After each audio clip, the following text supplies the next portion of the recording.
तो दोस्तों इस समय हम आपको दिखा रहे हैं श्री शंभू पंच अग्नि अखाड़ा। पंच अग्नि अखाड़ा के पास आ चुके हैं प्रयागराज महाकुंभ में, और वहाँ का यह हम आपको नज़ारा दिखा रहे हैं जो कि अभी इस समय अब काफ़ी हद तक प्रयागराज महाकुंभ मेला सज गया है, जो कि अभी पूरी व्यवस्थाएं अच्छी तरह से नहीं हो पाई हैं, लेकिन पूरी तरह से अभी 13 जनवरी तक पूरी तरह से संपन्न हो जाएगा यहाँ का कार्यभार। और ये हम उचान चढ़ना शुरू कर दिए हैं, और ये उचान है बक्सी बांध की, जो कि बांध बनाती है, और इसी उचान से जुड़ा है बक्सी बांध भी, इसीलिए उसको बक्सी बांध कहा जाता है। और ये उचान बनाया गया है जिससे कि गंगा जी का प्रवाह को थोड़ा रोका जा सके जब गंगा जी का प्रवाह बढ़ता है। अब हम यहाँ से चढ़ते हैं, और चढ़ने के बाद देखिए कुछ सामने का मेले का दृश्य कुछ ऐसा है। और ये आप देख सकते हैं चारों ओर कितना सुंदर नज़ारा है। लोग, इतनी ठंडी है लेकिन भीड़ कम होने का नाम ही नहीं ले रही। बड़े बड़े अधिकारियों की गाड़ी आती जाती हुई दिखाई दे रही हैं, जो कि मेले का लगातार निरीक्षण कर रही हैं। बड़े बड़े डिजिटल स्क्रीन्स लगाए गए हैं इधर की ओर, आप देख सकते हैं, जो कि पूरे मेले की सुंदरता को दिखा रहे हैं। जो भी चौराहे बने हैं वो सबको स्क्रीन्स के माध्यम से दिखाया जा रहा है। पुलिस व्यवस्था भी तगड़ी की गई है, देख सकते हैं आप। चारों ओर पुलिस की भी सुरक्षा की गई है।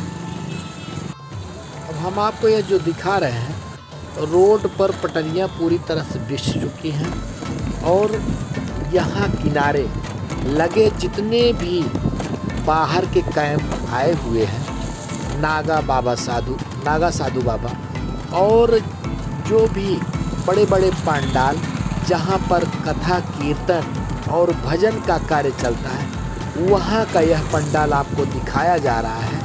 और इस समय 13 जनवरी को भव्य जो इस बार महाकुंभ होने वाला है, भारी जनसंख्या देखने की वजह से, भारी जनसंख्या आने के कारण सरकार पूरी तरह से चुस्त और दुरुस्त है, और पटरियों को काफ़ी चौड़ा कर दिया गया है। और यह आप देख रहे हैं तो यह हम अभी पंचायती अखाड़ा के पास जो निरंजनी अखाड़ा है वहाँ आ चुके हैं, और यह हम आपको पूरी तरह से दिखा रहे हैं, जो कि आप देखेंगे यहाँ रामलीला, रासलीला, भजन कीर्तन, कहीं मथुरा से, कहीं वृंदावन से, कहीं कहीं से, हर जगह से लोग आते हैं, और यहाँ पर हर तरह का कार्यक्रम आपको दिखाया जाता है।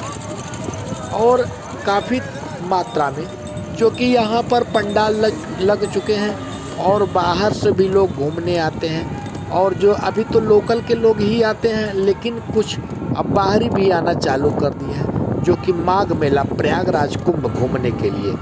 और यहाँ यह देख रहे हैं, यह बांस और बल्लियों के द्वारा और कपड़ों से बनाया हुआ कैसा सुंदर गेट है। इस तरह से यहाँ की कलाकृति देख करके आप लोगों का मन मोह लेगा।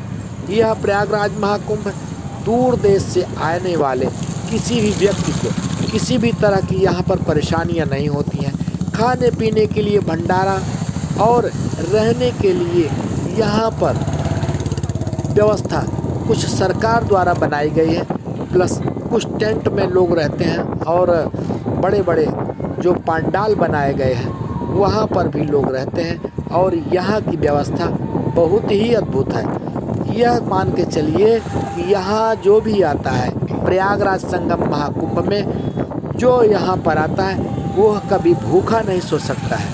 और यहाँ पर प्रयागराज महाकुंभ में आने के लिए आपको कोई भी ज़्यादा पैसे देने की ज़रूरत नहीं है, और प्रयागराज जंक्शन से यह करीब लगभग 5 किलोमीटर दूर पर यह बसा प्रयागराज महाकुंभ। यहाँ पर आने के लिए आपको ज़्यादा किराया भाड़ा खर्चा करने की ज़रूरत नहीं है, और व्यवस्थित आप 25 रुपये में प्रयागराज महाकुंभ आ सकते हैं, और 500 रुपये में हर जगह घूमने के लिए जो भी यहाँ के दर्शनीय स्थल हैं वहाँ पर आप जा सकते हैं और माँ गंगा का दर्शन करने के लिए और संगम में स्नान करने के लिए और माँ गंगा में स्नान करने के लिए आप लोगों के लिए भव्य और सुंदर व्यवस्था बनाई गई है, जो कि सरकार की तरह से एकदम परिपूर्ण है। इन पटरियों को बिछाने का उद्देश्य यह होता है कि इन पटरियों में जो भी जाते हैं आते हैं उनको किसी भी तरह की दिक्कतें नहीं होती हैं और इन पटरियों से जाने वाले जो गाड़ियां हैं उन गाड़ियों को किसी भी तरह की बालुओं में फंसने की कोई दिक्कत नहीं होती है, जो कि अब किसी भी तरह की कोई भी परेशानी नहीं है और हर तरह से यह आपका और हमारा महाकुंभ मेला सज करके तैयार हो गया है। हम सभी इस महाकुंभ मेले को बड़ी ही सुंदर और खुशी के साथ यहाँ पर देखने आए और यह देख रहे हैं बांसों से सजा हुआ गेट कितना सुंदर और भव्य लगेगा जिस समय इसे कपड़ों के द्वारा सजा दिया जाएगा और बहुत ही उत्तम लगेगा। जो कि यहाँ पटरियों के किनारे किनारे अभी दुकानें लगेंगी, कुछ दुकानें लग चुकी हैं और कुछ दुकानें लगने को बाकी हैं और किसी भी तरह की यहाँ किसी को कोई भी तरह की परेशानी नहीं है। कहीं से भी कोई भी आए, कोई भी किसी भी प्रकार का दिक्कत नहीं है। यहाँ पर लोग देश विदेश से आते हैं। सड़क के दोनों तरफ बड़े बड़े पंडाल भी लग चुके हैं। दोस्तों, यदि हमारी वीडियो आप लोगों को अच्छी लगेगी तो आप हमारे वीडियो को लाइक, शेयर तथा सब्सक्राइब अपने दोस्तों के साथ शेयर कीजिएगा और बेल आइकन की घंटी दबाइएगा ताकि किसी तरह से हम आप लोगों को और भी वीडियो दिखा सकें। धन्यवाद। जय प्रयाग।